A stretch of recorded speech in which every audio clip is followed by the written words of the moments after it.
Hello, everyone. Um, it's that time of the year.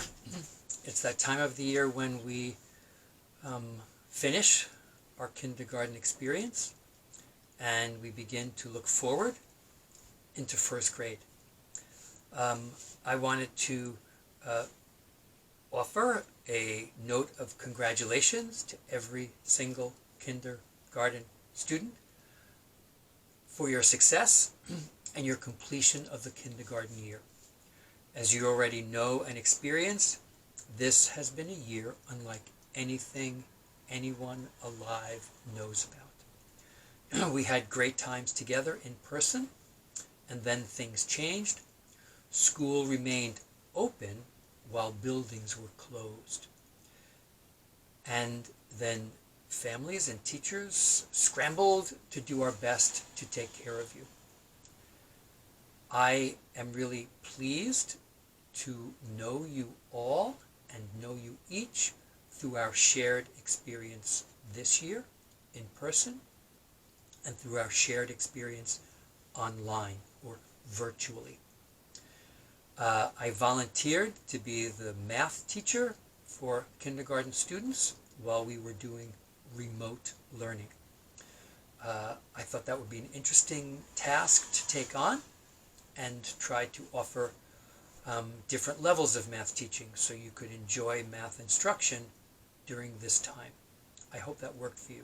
I did my best to accomplish that.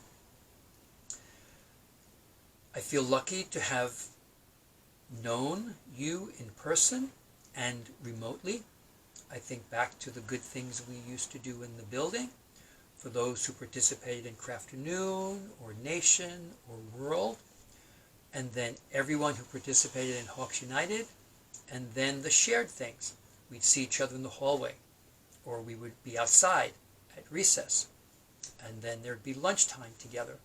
All of those moments really mattered then, and then in some ways they mattered differently, and maybe they matter even more now because they did not happen at the end of the year. That made a difference to me. It made a difference in my thinking, and made a difference in my feeling, a difference in my head, and a difference in my heart.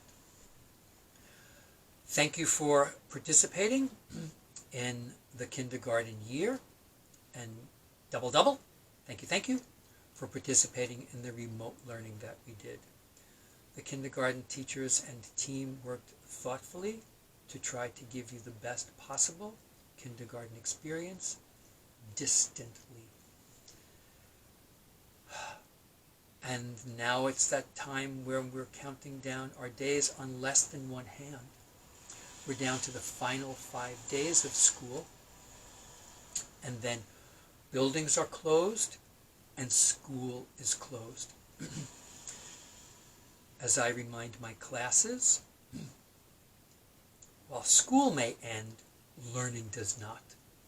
And I hope you will take me up on my suggestion that every day when you are in the summertime, you spend some time reading, some time writing, and some time mathing. You can decide how much of that, but every day a little bit of reading, a little bit of writing, and a little bit of mathing will keep your brain muscles active. Just like you keep your physical body muscles active, keeping your brain muscles active is important too. The folds in your brain need to be filled, and you fill them with a little bit of reading, a little bit of writing, and a little bit of mathing, along with other things like science and social studies and being physical and busy outside, helping people at home, showing appreciation, love, and gratitude. Those all fill the folds in your brain too.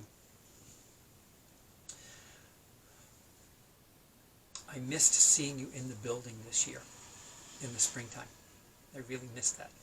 And there were several days during the spring when I was really struck by how much I missed about the relationship and how much the in-person part really affected me.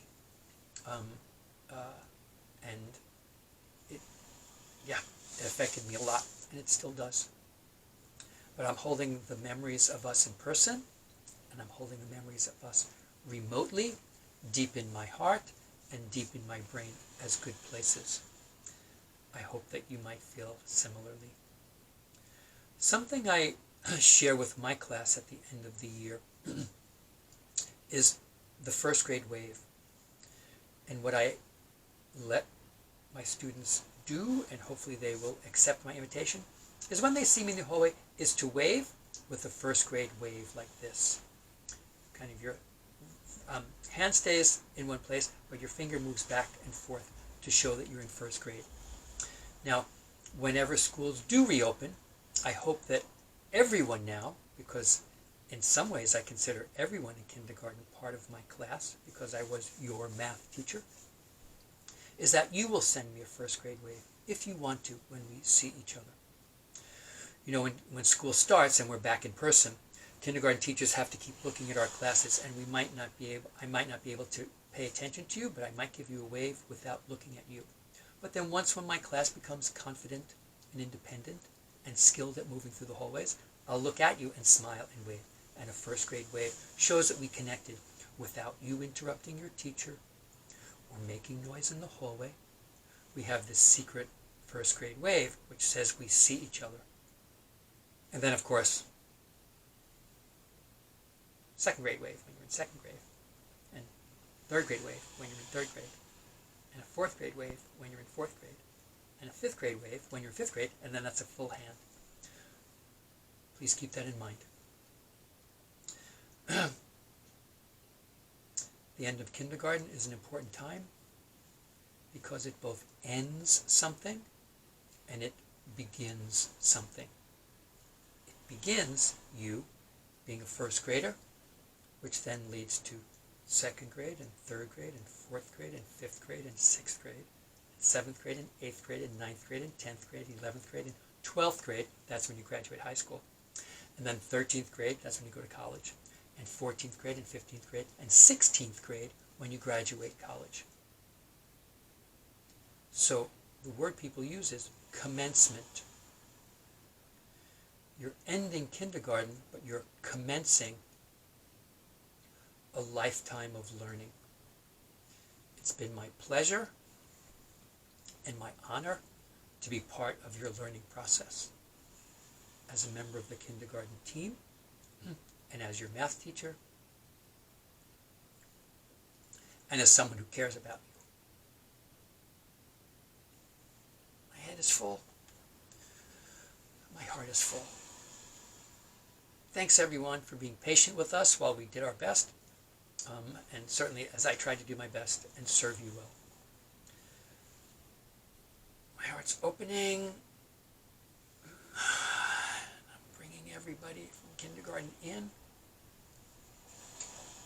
and closing it and holding you there. Thanks everyone. See you in first grade. Bye now.